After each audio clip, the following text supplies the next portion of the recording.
Open up the door, it's Dave! Who? Dave! D-A-V-E! Dave? Right, man, Dave. Dave's not here.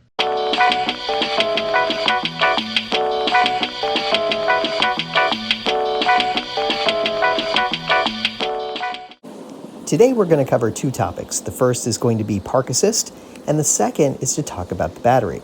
So first up, let's talk about park assist and what that is and how it works. So luck has it that about 4 days after I got my car, I got a notification that there was a new software update available.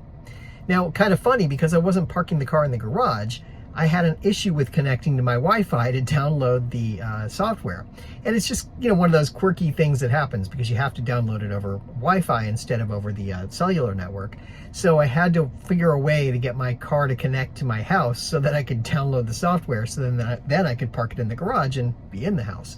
So kind of an interesting little thing, but I'm curious to see what this is going to do. I want to try it out and play with it a little bit, but it's really neat that now they're offering it and they fixed this problem. So the only thing in this software update was Park Assist, where it's going to use Tesla Vision, i.e. the cameras, to do the marking around your car to figure out where you are. So I got it installed and I tried it out in a parking lot. Now, as you can see here, I'm near something, but it's not showing on the actual display. So as I look outside, you can see that I'm near this post, but that's not showing up. So a little concerning that it didn't pick that up. Now, as I move just a little bit, you can see that it changes slightly and it does come up for a moment and show me that there's something close by. Now, I can see that there's the car next to me, but it doesn't show me how close I am to that car. So it's a little odd and a little awkward. This was my first test at using it. Now there it is. It's showing that the post is there as I kind of pull up. So it's there, but it's not quite right.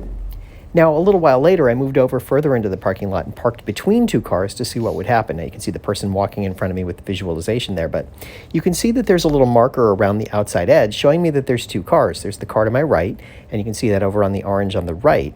And then on my left, I'm parked next to a car, and I'm kind of close to it, and it's showing me where it is, so it's kind of close. Next up, I pull into my driveway. Now, you can see that there's a sort of a square around the car. And to my right, it's showing that I'm close to something, but there's nothing there. I think it's actually picking up the edge of the sidewalk, the edge of the driveway where the grass starts, and that's what it's showing me on the right. Now on the left is my wife's car that's parked right there, but you don't see the car in the window until I pull up a little further. There it is, and you can see where I am relative to it. Now, it's kind of interesting because when I pull up, it says to stop and that I'm 12 inches away from my garage door. But as I get out, I can clearly see that I am more than 12 inches away. This is a pretty long distance between there. And in fact, when I take out my camera and look at it, it shows me that I'm like 4 feet away from it. Now, I don't believe that I'm actually 4 feet away. I think that's actually a mistake and it should be a little bit less. Maybe I'm at an angle or something, but it's clearly not 12 inches either. So there's something wrong with the Tesla Vision at this point. Another interesting thing, one morning when I came outside, there was a little dew on the car and it said Park Assist is unavailable, which is a problem. What do I do if I can't use my Park Assist? And then it also came up and told me that the right door pillar camera was blocked, and that's because of the dew that was on the camera. That's the side that's facing the grass, so it picks up a little bit of moisture on it. Now, hopefully, through a lot of data collection and a lot of continued software development, this problem starts to alleviate itself over time. Now let's talk about the battery that's in the car. Now, if we look at the VIN number, it's the only way to kind of decipher what the battery is itself. So I can see that first off, my car was made in the Fremont factory in California, that this is actually a Model Y, and that it uses a lithium-ion battery, the NMC type, and also that this is a car that has the dual motors, which is all the things that I knew except for the NMC battery. So since it's made in the Fremont factory and all of the new batteries, that is the new batteries that are larger in size, the 4680 size, and that are the LFP, the lithium phosphate, those are actually made in Texas. So since this was made in California, this would not be that kind of battery. So I have the older style battery in my car. Now, what's the difference? Well, the big difference is that the lithium iron phosphate batteries, the new ones, they actually use a slightly different chemical material and have a slightly different makeup, and they are the battery of the future. The NMCs are just as good, and they have a higher energy density, so I get the higher mileage in my car as a result of that. So it's a win in any case. But it's interesting to find out that I didn't get the LFP battery. Now, as far as how to charge it, with the LFPs, you can charge them to 100% all the time. You can let them discharge, recharge, whatever you want to do with it. But with the NMC, these nickel batteries, you want to make sure that you're keeping the charging somewhere around 80%. So I still should be following the rules that I had put out there previously, that I should keep the battery charged to around 80%.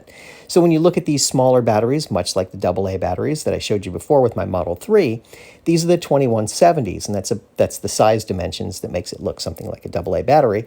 And that's what we have in the car, so I have to use that as my sort of baseline. And I'm going to continue to treat it just like I did my Model 3 in that case. Now, according to Tesla, what they suggest is to maintain your battery health. They give you some charging best practices. I'm going to use exactly what I talked about when I talked about my 80% charge, my 90% charge in my previous videos, where I just continue to charge the battery in a way that works for me, keeping it to a maximum of 90% unless I'm taking a road trip. And so, in summary, I'm going to continue to charge exactly like I did with my Model 3, doing it as frequently as I think I need to keep the battery health alive, to try and keep it somewhere between 20 and 90% in that range somewhere. They say always be charging, and in general, I'll agree that's the case, but I want to be charging at a reasonable pace, not always plugging the car in. It doesn't work for me.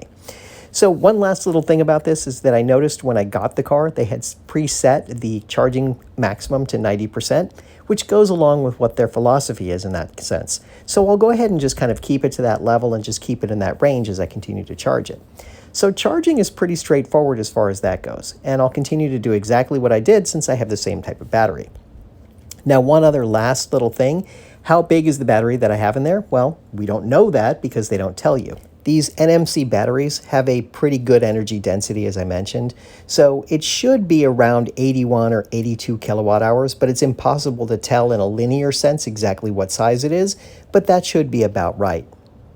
What's your point, David?